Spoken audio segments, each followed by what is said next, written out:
ဒီမှာ Hedra AI တွေကိုသွားမယ်ဒီ Hedra တွေကိုဝင်ဒီမှာကဇာနေကပထမက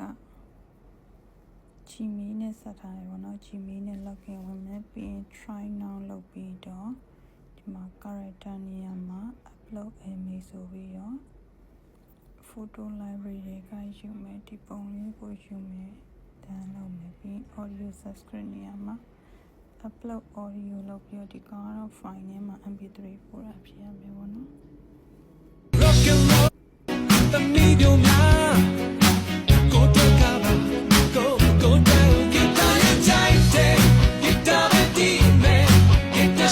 ကိုလို့ရှင်နဲ့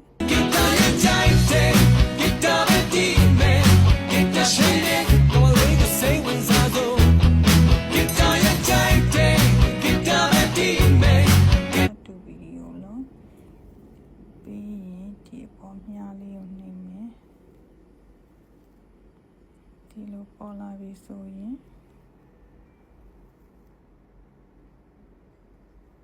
တော့တင်လေနေပါတော့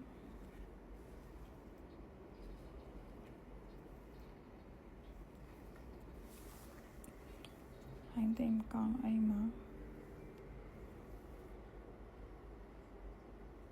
continuous နဲ့preparing to generate your video please do not close the browser during this process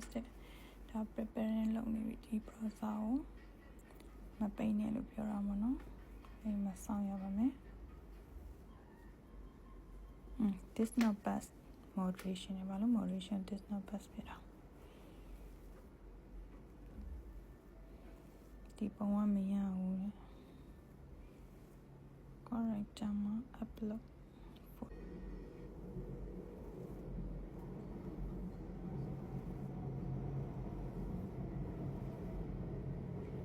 တာပုံလို့တဲ့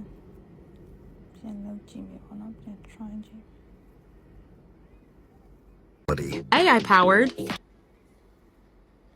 continuous နဲ့ဒီလို cue လေးစနဲ့တူလုံးနေပေါ့နော်ပြီးတော့ပြောင်းနေပြီအဲ့ဒါကိုစောင့်ပေးရမယ်နောက်စာနေဆိုရင်တော်တော်လေးစောင့်လိုက်ရအဲ့လိုတော်တော်လေးစောင့်ပြီးသွားပြီဆိုရင်အဲ့ဒါကိုဘယ်မှာကြည့်မလဲဆိုရင်ဒီဘက်ပေါ်တောင်းတာမြင်သုံးကြောင်းနဲ့ဝင်ပြီး library ထဲမှာပေါ့နော် library ထဲမှာဝင်ကြည့်လိုက်ရင်သူဒီကောင်ရနေပေါ့နော်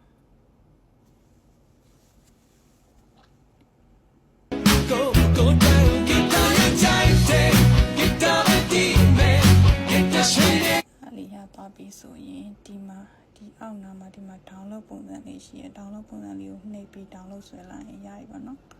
download ပုံစံလေးကိုလုပ်ပြီးတော့ဒီမှာ download ကိုနှိပ်လိုက်ပြီးဆိုရပြီအဲ့ဒါကကို file ထဲမှာဝင်မယ်ပေါ့နော်သူကစောင့်တော့စောင့်ရတယ်ပေါ့နော် line မကောင်းရင်ပေါ့နော်